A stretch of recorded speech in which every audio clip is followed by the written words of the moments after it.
स्वागत है आपका अपने YouTube चैनल एग्ज़ाम टारगेट पर। और आज हम करने वाले हैं ईडियम और फ्रेजेस। तो चलिए स्टार्ट करते हैं। पहला है ऑल आइज़। ऑल आइज़ का मतलब क्या होता है? आइज़ के साथ हम क्या करते हैं? देखते हैं। और देखते हैं तो इसमें क्या आएगा? वॉचिंग, ईगरली यानी कि ध्यान से देखना। आगे है ऑल ईयर्स। ईयर्स का काम क्या होता है? सुनने का। और ऑल ईयर्स का मतलब हो जाएगा हियरिंग, ईगरली या फिर हियरिंग, केयरफुली, ध्यान से सुनना। इन व्हील एंड वो। इन व्हील एंड वो का मतलब क्या है? इन प्रोस्पेरिटी एंड एडवर्सिटी। आगे है ग्रीन हॉर्न। ग्रीन हॉर्न का मतलब क्या है? इन एक्सपीरियंस्ड पर्सन, ऐसा आदमी जिसको क्या हो? ज़्यादा एक्सपीरियंस ना हो। अगला है ग्रीन थंब। ग्रीन थंब का मतलब, ग्रीन यानी कि हरा, थंब यानी कि अंगूठा, यानी कि जो हम वेल डन बोलते हैं तो अंगूठा दिखाते हैं ना, तो ग्रीन थंब का मतलब क्या है? जो गार्डनिंग में अच्छा हो। और ग्रीन सिग्नल, ग्रीन सिग्नल का मतलब क्या है? परमिशन। ठीक है, आगे क्या है? Green room. ग्रीन रूम का मतलब होता है ऐसी जगह जहाँ पर जो एक्टर्स होते हैं वो वेट करते हैं अपनी परफॉर्मेंस का, या फिर रेडी होते हैं जहाँ पे, उसको भी ग्रीन रूम बोल देते हैं। आगे है ग्रीन आइड मॉन्स्टर। ग्रीन आइड मॉन्स्टर कौन होता है? जो जलता है, जेलिस फील करता है, जेलिसी। Green flag.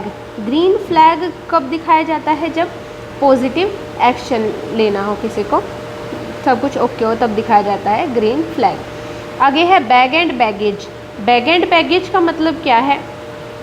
हम ये बोल देते हैं ना, अपना बोरिया बिस्तरा उठा और निकल, तो यही मतलब है बैग एंड बैगेज का। With all of its possession, अपना सारा सामान लेकर के, यानी कि बोरिया बिस्तरा। Cold blood. कोल्ड ब्लड का मतलब होता है ठंडा खून। वैसे तो अगर देखा जाए, ये मुहावरा है, तो इसका मतलब क्या होगा? जानबूझकर। क्या होगा? जानबूझकर। आगे है स्केलेटन इन द कबर्ड। अब एक स्केलेटन है, कंकाल तंत्र है, उसको कबर्ड में क्यों रखेंगे?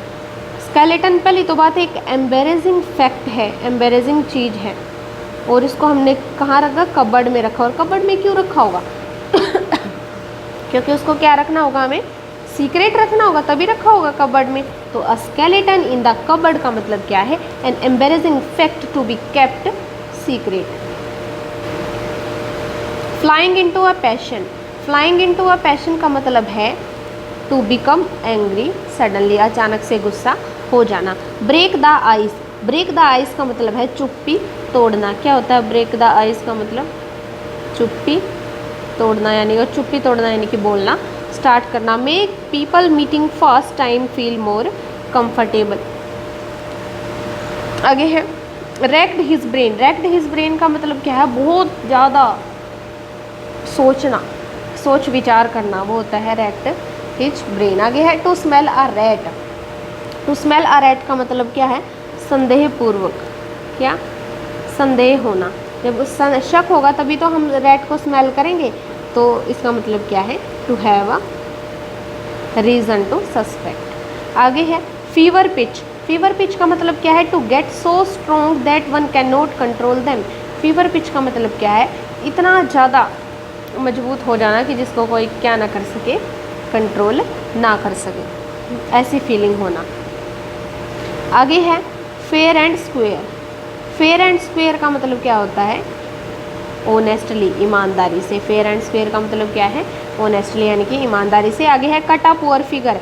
जब हम पुअर फिगर कट कर देंगे तो हमारा जो इम्प्रेशन है वो कैसा हो जाएगा? ख़राब हो जाएगा। इसका मतलब क्या होता है कट अ पुअर फिगर का? To put a bad impression. Bear the palm. Bear the palm का मतलब होता है जीत जाना। Bob's your uncle. Bob's your uncle का मतलब होता है बहुत आसानी से किसी चीज़ को पा लेना, यानी कि जो कोई ऐसी चीज़ जिसको बहुत आसानी से अचीव किया जा सकता है, उसको बोलते हैं Bob's your uncle. Hit me below the belt. Hit me below the belt का मतलब होता है किसी के साथ खराब व्यवहार करना। A very long time. A very long time के लिए कौन सा इडियम हम यूज़ करते हैं? Donkey's year. Duck in the thunder storm. अब आप ये देखो, डक अगर थंडर स्टॉर्म में, तूफान में अगर कोई बत्तख बेचारा रह जाए तो वो कैसा दिखेगा? बहुत ज़्यादा उदास दिखेगा और हेल्पलेस दिखेगा। तो इससे याद हो जाएगा duck in the thunder storm का मतलब है वेरी सैड लुकिंग या फिर हेल्पलेस। आगे है die in the harness. Die in the harness का मतलब क्या होता है? ऑन ड्यूटी मर जाना, ऑन ड्यूटी मर जाना। तो डाई इन द हार्नेस का मतलब है die while working on duty. Next है on the ball. On the ball का मतलब क्या होता है? बहुत ज़्यादा अलर्ट होना, सतर्क होना। Grave error on his part. Grave error on his part का मतलब होता है हिमालयन ब्लंडर, बहुत बड़ा ब्लंडर कर देना, बहुत बड़ी गलती कर देना। Raining cats and dogs. Raining cats and dogs का मतलब होता है बहुत ही तेज बारिश होना, यानी कि मूसलाधार बारिश, मूसलाधार। आगे है minding one's p's and q's. Minding one's p's and q's का मतलब क्या होता है? अपने जो बिहेवियर है उसको माइंड करना, सुधारना। Picking holes in one's coat. किसी के कोट में होल चुनना, मतलब उसको दिखाना कि आपके कोट में होल है, ऐसा करके समझो। तो उसका मतलब क्या होता है? Finding flaws. फ्लॉज का मतलब होता है गलतियाँ। क्या होता है? गलती। तो picking holes in one's coat का मतलब होता है फाइंडिंग फ्लॉज, यानी कि गलती ढूंढना। आगे है pull out all the stops. Pull out all the stops, इसका मतलब क्या है? हर एक एफर्ट करना, बहुत ज़्यादा एफर्ट करना किसी भी चीज़ को पाने के लिए। Run around in circle. Run around in circle का मतलब है सर्कल ऐसा होता है, ये हमारा स्टार्टिंग पॉइंट था और यही हमारा एंडिंग पॉइंट है। तो हम जो रिज़ल्ट है वो क्या आया? कुछ भी नहीं आया, यानी कि no result, no result. Working but getting no result, हमने काम तो किया पर कोई भी रिज़ल्ट नहीं मिला। आगे है quicken the pulse. Quicken the pulse का मतलब होता है बहुत ज़्यादा एक्साइट होना, इंटरेस्टेड होना। आगे है reach for the moon. Reach for the moon का मतलब है कि हम किसी ऐसी चीज़ को अचीव करना चाह रहे हैं जो क्या है? इम्पॉसिबल। आगे है Latin and Greek. Latin and Greek, अगर भाषा में लैटिन और ग्रीक भाषा में अगर कोई हमारे सामने कुछ ला करके रख दे, लिख करके रख दे, तो क्या हम समझ पाएंगे? नहीं। तो उसका मतलब हो जाएगा इनकम्प्रिहेंशिबल, यानी कि नॉट एबल टू अंडरस्टैंड। आगे है डिसलेक्सिया। डिसलेक्सिया का मतलब है लर्निंग डिसऑर्डर, जिसको पढ़ना ना आए। डिसग्राफिया, ग्राफिया यानी कि लिखना, जिसका राइटिंग डिसऑर्डर हो। डिसकैलकुलिया, कैलकुलिया यानी कि कैलकुलेशन, और कैलकुलेशन किसकी करते हैं हम? नंबर्स की। जिसको नंबर्स से डिफ़िकल्टी हो, यानी कि कैलकुलेशन डिसऑर्डर हो, उसको बोलते हैं dyscalculia. Elbows room. Elbows room का मतलब क्या है? एक सिर्फ ऐसा रूम है एल्बो रूम जिसमें सिर्फ हम अपनी कोहनी को उठा सकते हैं, साइड में इतना स्पेस है कि सिर्फ उस कोहनी को उठाया जा सके। तो उसका मतलब होता है बहुत कम क्या होना? आज़ादी होना। An old lady, an old lady को किससे कंपेयर किया है? मदर से। ठीक है। आगे है an old head on young shoulders.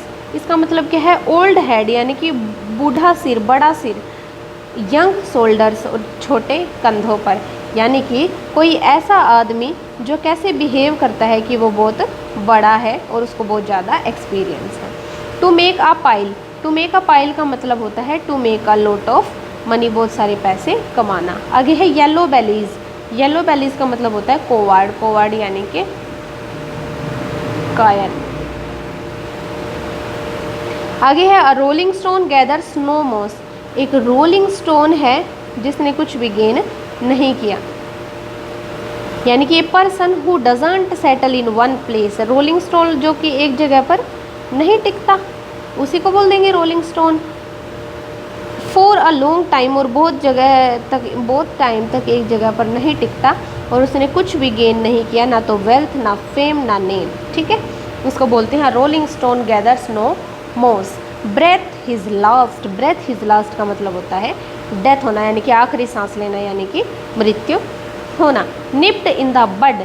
Nipped in the bud का मतलब है कि कोई भी प्रॉब्लम अभी भी शुरू हुई है तो उसको ख़त्म कर देना। Put an early end to a rising problem, अभी जो प्रॉब्लम शुरू हुई है उसको ख़त्म कर देना। Kept the ball rolling. Kept the ball rolling का मतलब क्या है? कीप द मोमेंटम गोइंग, जो भी काम कर रहे हो आप उसको करते रहिए। अ silver spoon in his mouth. Silver spoon in his mouth का मतलब क्या है? इसका मतलब है कि चांदी की चम्मच लेकर पैदा होना। चांदी की चम्मच लेकर पैदा होना। चांदी की चम्मच लेकर पैदा होना यानी कि बहुत ही अमीर परिवार में, समृद्ध परिवार में जन्म लेना। ठीक है।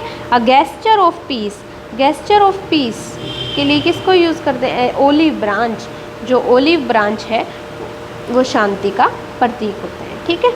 आगे है मदर्स विट, मदर विट का मतलब होता है कॉमन सेंस, कॉमन सेंस। तो आज हम इस वीडियो में इतना ही करेंगे बच्चों, फिर मिलते हैं नेक्स्ट वीडियो में। ऐसे ही ट्रिक के साथ हम याद करेंगे वोकैब को। Thank you.